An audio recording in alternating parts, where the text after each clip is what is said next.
नमस्कार दोस्तों। पहला क्वेश्चन देखेंगे तो आपको दिया गया एक छावनी में युद्ध से पहले ऑफिसर और सैनिकों की संख्या का अनुपात 3:13 है। ये आपको दिया गया है ना, 3:13 है ना। और युद्ध में 6 ऑफिसर और 12 सैनिक क्या हो जाते हैं, मारे जाते हैं।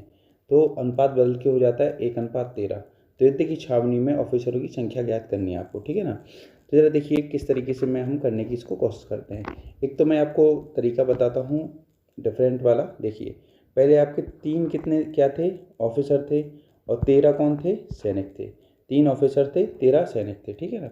अब कितने बचे, एक ऑफिसर बचा और 13 सैनिक बचे, है ना। यही तो है। कब, जब 6 ऑफिसर आपके मर गए और 22 सैनिक आपके मर गए।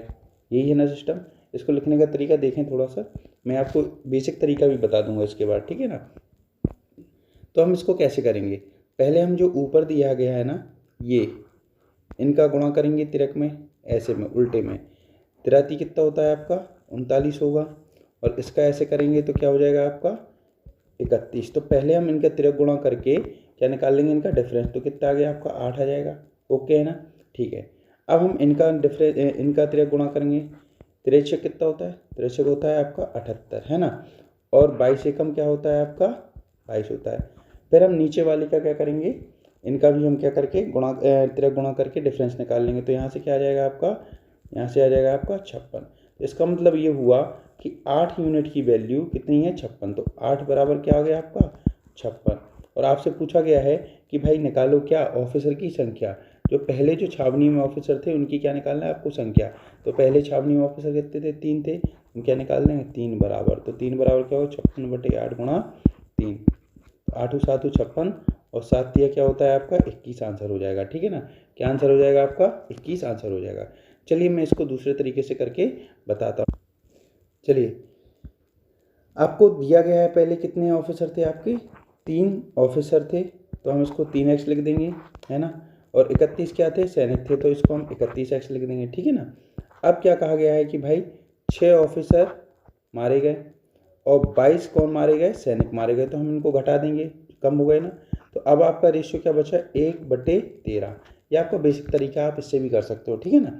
तो इससे करेंगे तो अब हम क्या करेंगे, इसमें 13 गुणा करेंगे। तो 13 क्या हो जाएगा आपका 39x हो जाएगा। 13 कितना हो जाएगा आपका, 13 हो जाएगा आपका 78 हो जाएगा, बराबर 31x बचेगा। और माइनस क्या हो जाएगा आपका, माइनस हो जाएगा 22। माइनस क्या हो जाएगा आपका 22 हो जाएगा, ठीक है ना। माइनस हो जाएगा 22। अब आप पक्षांतर करेंगे तो 31x साइड जाएगा तो कितना बचेगा, 39x में से 31x गया तो 8x बचा, ठीक है ना। -22 में से +78 जाएंगे तो कितना बचेगा आपका 56 बचेगा।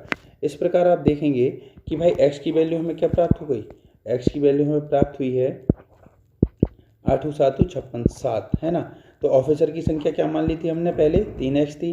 तो 3 गुणा क्या कर देंगे 7, तो आपका आंसर आएगा 3 7 21, ठीक है ना। तो आपका आंसर क्या होगा 21 आंसर हो जाएगा। ये आपका पहला क्वेश्चन समाप्त। चलिए हम देखते हैं दूसरा वाला क्वेश्चन, है ना। दूसरे क्वेश्चन में कहा गया है कि 3 बर्तन है और इनकी क्षमता है 3 4 और 5 की क्षमता है ना। यदि इसमें दूध और पानी का मिश्रण भरे जाते हैं तो मिश्रण में पहले वाले मिश्रण में दूध पानी का अनुपात है 4:1, दूसरे में 3:1 और तीसरे में है 5:2। और इन तीनों को मिलाकर चौथे बर्तन में डाला जाता है। तो चौथे बर्तन में पानी और दूध का, या दूध और पानी का अनुपात क्या होगा, ये आपको क्या करना है, बताना है। तो चलिए देखिए, तो हम बात करते हैं, यदि पहले बर्तन की बात करते हैं तो पहले बर्तन में दूध और पानी का अनुपात क्या है, 4:1 दिया गया है आपको, है ना। दूसरे बर्तन में दूध और पानी का अनुपात क्या दिया है, 3:1 दिया गया है। और तीसरे बर्तन में बात करूं मैं, तो तीसरे बर्तन में आपको दूध और पानी का अनुपात दिया है 5:2 दिया गया है। कितना दिया गया है, 5:2 दिया गया है, 5:2 दिया गया है, ठीक है। तीनों बर्तन क्या हो गया। और इसकी कौन इफिशियंसी कितनी दी है, 3 है। इसकी कितनी है, 4 है। इसकी कितनी है आपकी, 5 है। ओके है ना। इसकी कितनी, 4 5 हो गई, ठीक है ना। ये आपको दिया गया है। ये पहले नंबर पे जो लिखा है वो क्या है आपका मिल्क है, और दूसरे नंबर पे जो है क्या है वो वाटर है, ठीक है ना। अच्छा आपको एक चीज़ पता होगी, पहले बर्तन में 4 मिल्क है और 1 वाटर है ना। तो पहले बर्तन में, तो मैं यहाँ से मिल्क का निकालता हूँ, क्या निकालता हूँ, मिल्क का। तो पहले बर्तन में मिल्क कितना है 4 है और वाटर कितना है 1 है। तो मैं भाग निकालूंगा तो ये पूरा तो 5 हो गया ना, 4 मिल्क 1 वाटर, तो पूरा कितना हो गया 5 हो गया। उसमें से कितना मिल्क है आपका 4 मिल्क है, कितना है मिल्क 4 है, ठीक है ना। तो मिल्क का भाग कितना हुआ 4/5, ठीक है ना। ऐसे हमें निकालना पड़ेगा, क्या होगा मिल्क दूध कितना होगा 4/5 भाग होगा, ठीक है ना। और पूरी इफिशियंसी कितनी थी इसकी 3, तो हम इसका 3 का गुणा कर देंगे। तो पहले बर्तन से आगे आपका मिल्क कितना आएगा, ठीक है ना। अब दूसरे बर्तन का निकालेंगे हम, तो दूसरे बर्तन में पूरा मिश्रण कितना था 4 था, 3 और 1 कितना होता है 4 होता है। उसमें से मिल्क कितना है आपका 3 है और पूरी इफिशियंसी कितनी है बर्तन की 4, तो हम जो भी इफिशियंसी उसका हम गुणा कर देंगे। ये क्वेश्चन मैंने अनुपात में कराए हैं, आप देखना अनुपात में लास्ट में बर्तनों वाले क्वेश्चन मैंने कराए हैं, जो बच्चे पढ़ चुके हैं वो इसको देखना, आपको समझ में आ जाएगा, ठीक है ना। अब प्लस लगा देते हैं। अब तीसरे बर्तन में मिल्क की क्या है पोजीशन, तो 5 और 2 7, पूरा मिश्रण तो 7 है, उसमें से मिल्क कितना है 5 है और पूरा कितना है आपका 5। बात समझ में आई आपको, ठीक है ना। अब मैं इसको सॉल्व करूंगा तो 4 से 4 कट गया, ठीक है ना। 4 तिया क्या हो गया 12 हो गया, तो ये 12/5 बचा, ठीक है ना। और यहाँ से देखूंगा तो मुझे 3 मिला यहाँ पे, और यहाँ क्या होगा 25/7 हो गया, ठीक है ना। कितना हो गया 25/7 हो गया। ओके है ना सभी को। अब मैं क्या करूँगा इसका एलसीएम लूँगा, है ना। क्या 7 और 5 का एलसीएम लूँगा, तो 7 और 5 का एलसीएम कितना आ जाएगा आपका 35 आ जाएगा। कितना आ जाएगा 35 आ जाएगा। अब इसके बाद मैं क्या करूँगा एलसीएम लेके इसको जोड़ूंगा, तो 5 7 है 35 और 12 7 कितना होता है आपका 12 7 होता है आपका 84, ठीक है ना। और 35 दिया होता है आपका कितना 105, ठीक है ना। एलसीएम लेके जोड़ा है मैंने, कुछ नहीं है ना। और 25 पंजे कितना होता है आपका 125, ये हो गया। तो टोटल कितना हुआ आपका 35 नीचे आ जाएगा, 5 5 10 और 4 कितना होता है 14 की 4, 1 हासिल आए, 2 8 9 10 और 1 क्या हो जाएगा आपका 11, 1 हासिल फिर से आई, 1 2 3 314/35 आ जाएगा। ये कितना आ जाएगा 314/35 आ जाएगा। मैं आपको क्लास में करवा चुका हूँ इस टाइप के क्वेश्चन, तो आप देखना। अब मैं बात करता हूँ किसकी वाटर की, अब मैं बात करूँगा किसकी वाटर की क्वांटिटी निकालूंगा। तो देखिए अब वाटर देखना 4:1 में है, तो 1/4 भाग वाटर हुआ, इफिशियंसी कितनी थी 3, ठीक है ना। और दूसरे भाग में देखूंगा तो 1/4 भाग क्या हुआ आपका वाटर हुआ, इसकी इफिशियंसी कितनी थी 4। और मैं बात करूँ 2/7 क्या हुआ आपका वाटर हुआ भाग, है ना। और गुणा क्या कर दूंगा 5, क्योंकि इसकी इफिशियंसी कितनी थी 5 थी। अब मैं आगे बढ़ता हूँ इसको भी मैं सॉल्व करता हूँ। यहाँ से हमें 314, यहाँ से हमें क्या मिल गया था 314/35 मिल गया था। अब इसको और निकालते हैं ना, ये 3/4 मिल गया हमें, ठीक है ना। और ये 4 से 4 कट गया, तो क्या बचा आपका केवल 1 बचा। और यहाँ क्या बचेगा 5 दूनी 10 बटे क्या बच गया 7 बच गया, ठीक है ना। इसको सॉल्व करेंगे तो ये क्या है आपका, थोड़ा सा ये गलत हो गया है, रुकना रुकना रुकना। ये आपका कितना था 3/5 होगा, ये कितना होगा आपका 3/5, ये कितना होगा 3/5 है ना, 3/5 1/5 भाग आएगा ना पूरा था, है ना। क्लियर है। यहाँ से आपका कितना आ जाएगा ये 35 एलसीएम आ जाएगा, है ना।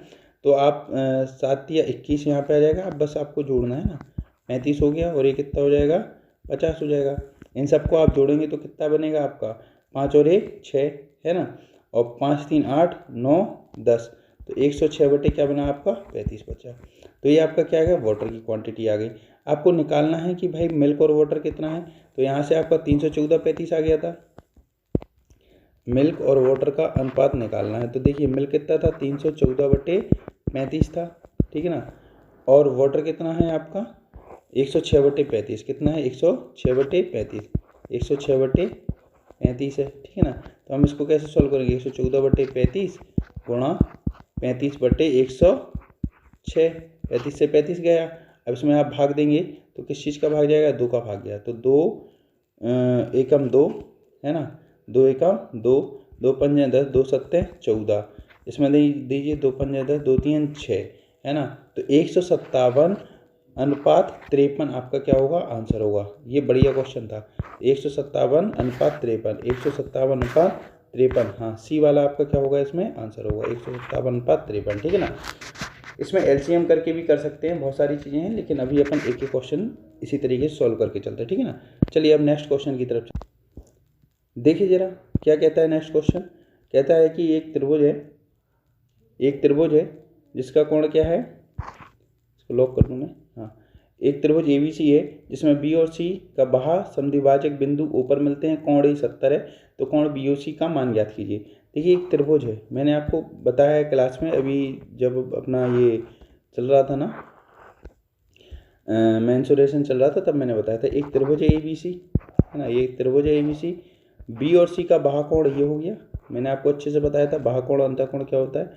बाह्य कोण ये हो गया, और आपका बाह्य कोण के समद्विभाजक यहाँ जाके मिलेंगे, कहाँ जाके मिलेंगे, बिंदु ऊपर यहाँ पर जाकर मिलेंगे। तो वो कहता है यदि कोण 70 है, ये कोण ये कितना है 70, तो आपको ये वाला कोण निकालना है थीटा। तो आपको सीधा पता होना है थीटा बराबर क्या हो जाएगा, थीटा बराबर क्या हो जाएगा 90 माइनस कोण A/2, कोण A/2, ये मैंने आपको सीधा बताया था।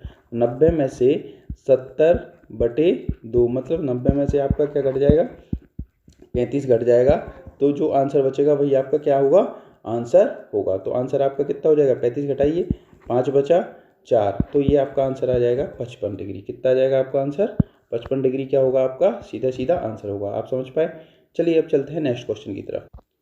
चलिए नेक्स्ट क्वेश्चन कहता है एक कारोबार में A और C ने 2:1 के अनुपात में राशि निवेश की और A और B ने 3:2 के अनुपात में राशि निवेश की, जबकि वार्षिक लाभ है आपका 15,73,000 रुपये। तो B का आपको लाभांश ज्ञात करना है। तो आप जरा आराम से देखिए इसको, A और C का अनुपात कितना दिया है आपको 2:1 दिया है ना, और आपको दिया है A और B का अनुपात कितना दिया है आपको 3:2 दिया है, ठीक है ना। तो आप यहाँ से निकालें ABC का अनुपात क्या होगा, जो ABC का अनुपात होगा वही आपका जो लाभ बटेगा लास्ट में उसका भी अनुपात होगा, क्योंकि जिस तरीके से अपन पूंजी लगाते हैं उसी हिसाब से हमें क्या मिलता है, आपको लाभ अंश मिलता है। लाभ का क्या होता है, अंश मिलता है। तो मैंने आपको अनुपात में भी बताया ये चीज़ें कि ABC का अनुपात कैसे निकालते हैं। जरा देखिए यहाँ पे A 2 है, यहाँ पे A कितना है 3 है, तो ये दोनों में A बराबर कर दें। तो बराबर करने का तरीका क्या है, ऊपर 3 का गुणा और नीचे किसका गुणा कर देंगे 2 का। तो ये क्या हो जाएगा 3 दूनी 6 हो जाएगा, और क्या हो जाएगा 3 एकम 3 हो जाएगा। ये भी 3 दूनी 6 और 2 दूनी क्या हो जाएगा 4 हो जाएगा। तो A कहाँ कितना है, दोनों जगह 6 है, ठीक है ना। जो कॉमन है उसको भी बराबर करके हम निकाल सकते हैं ना। और B कितना है आपका 4 है ना, और C कितना है आपका 3 है। तो 6 4 3 का इसका ABC का अनुपात होगा, ठीक है ना। अच्छा देखिए A को 6 रुपये मिलेंगे, B को 4 मिलेंगे और C को कितने मिलेंगे 3 मिलेंगे। तो टोटल कितने मिले 13 मिले। कितने मिले यहाँ पे 13 रुपये मिले, ठीक है ना। और यहाँ पे कितने बट रहे थे 15,73,000 बट रहे थे। उसने पूछा है B का हिस्सा क्या है, तो B का हिस्सा कितना है 4, तो आप 4 बराबर निकाल लीजिएगा। तो 4 बराबर आप निकालेंगे तो 4 बराबर आपका आएगा, 4 बराबर कितना आएगा 15,73,000 बटे 13 गुणा क्या हो जाएगा आपका 4 हो जाएगा। तो 13 एकम 13, ठीक है ना, 13 एकम 13, 2 बचे, 13 दूनी 26, 13 एकम 13 और 00। अब 4 का इसमें गुणा होगा तो आपको मिलेगा 00 हो जाएगा, 4 8 और 4, तो 484,000। तो आपका आंसर डी हो जाएगा। आपका आंसर क्या आ जाएगा इसमें, डी हो जाएगा। चलिए नेक्स्ट क्वेश्चन की तरफ चलते हैं।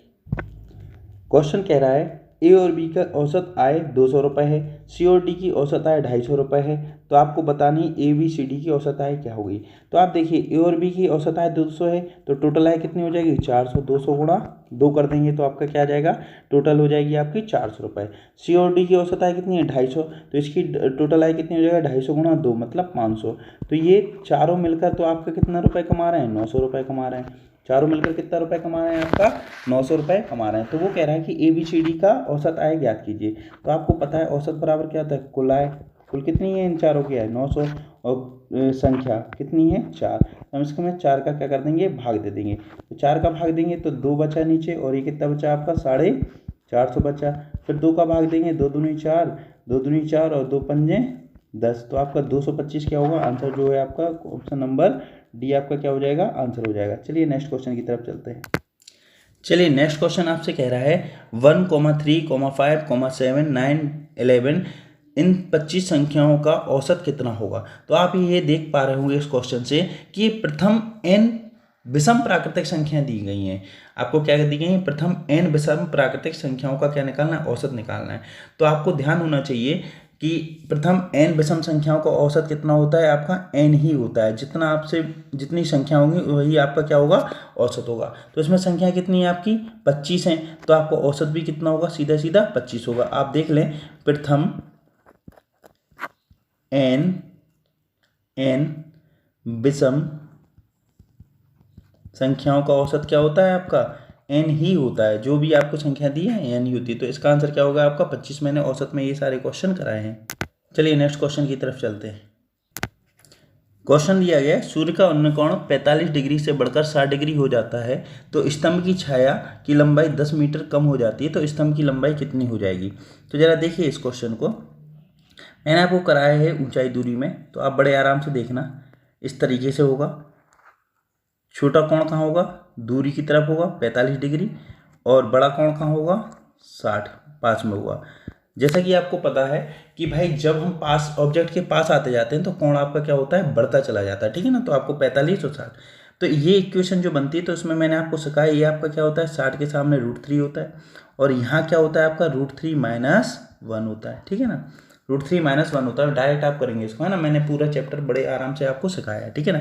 √3 - 1 होता है, और यहाँ पे 60 के सामने क्या होता है √3 होता है, ठीक है ना। क्लियर है सभी को। अच्छा अब देखिए स्तंभ की छाया की लंबाई 10 मीटर क्या हो गई, कम हो गई।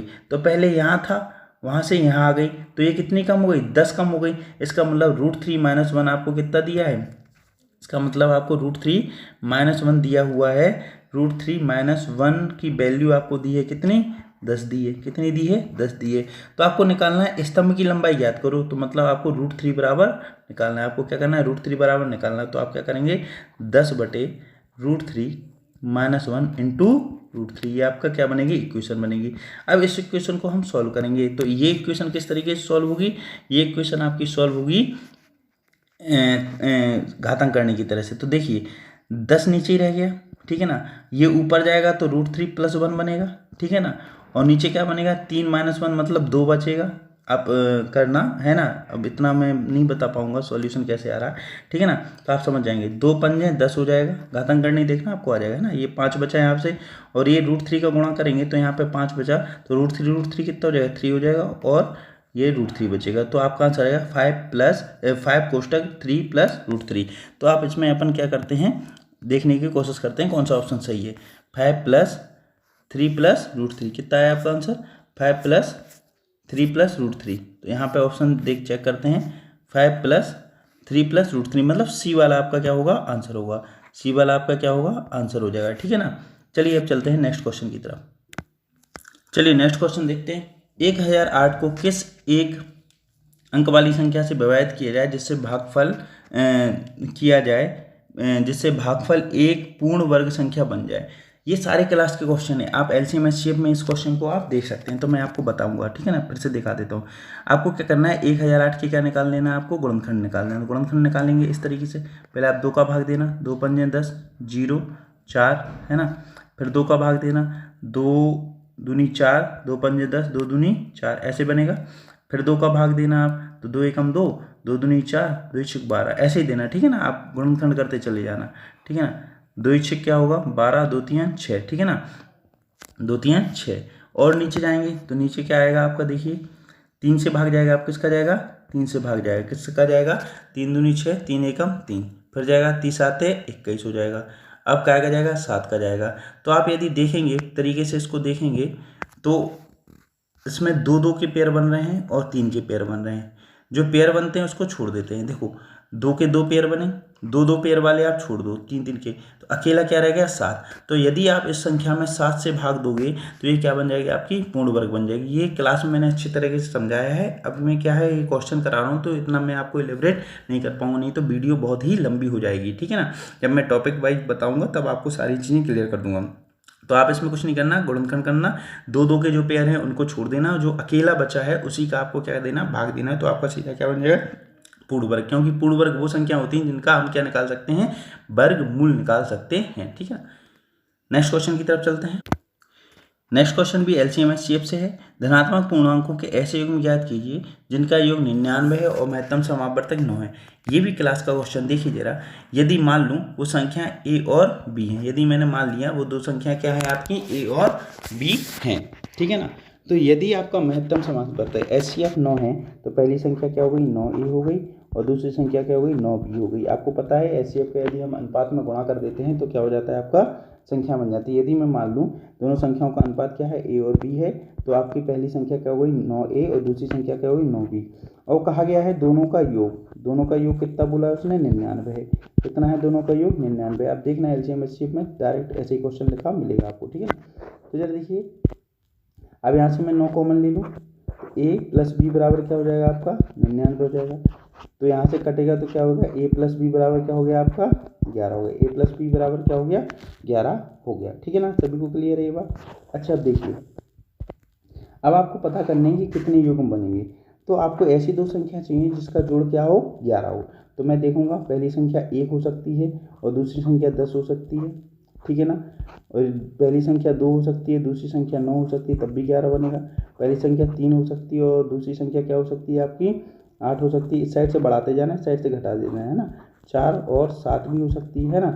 5 और कितनी 5 और 6 भी हो सकती है। और आपसे कहा जाए 6 और 6 भी हो सकती है। अब इसके आगे आप जाओगे तो 7 और क्या बोलेंगे इसको 5 7 और सॉरी 7 और कितना सॉरी 7 और 4 है ना। तो फिर से रिपीट होने लगेंगी वही संख्या क्या होने लगेंगी आपकी 7 और 5 सॉरी 6 और 5, ठीक है ना, जो भी है तो रिपीट होने लगेंगी। तो आप इतनी ही संख्या लेके रखेंगे, ठीक है ना। अब इसके बाद अपन चेक करेंगे कौन सा आंसर होगा। तो 1 और 10 वाला आंसर होगा। ऐसी संख्याएं जो आपस में ना कटें, ठीक है ना, एक इनका और सरल ना कर पाएँ तो उनको हम आंसर के रूप में ले लेंगे। 1 और 10 2 और 9 भी हो जाएगा, 3 और 8 भी हो जाएगा, 4 और 7 भी हो जाएगा, 5 और 6 भी हो जाएगा। और ये आपका आंसर नहीं होगा क्योंकि ये कट के आपका 1:1 हो जाएगा। तो 1 2 3 4 5 तो इसके कितने पेयर बनेंगे आपके 5। तो आंसर क्या होगा आपका 5 होगा। इसको मैंने क्लास में अच्छे से डिस्कस किया है। अब ज़्यादा समय लगेगा इसलिए मैं डिस्कस नहीं कर रहा हूँ, उसको आप समझते होंगे।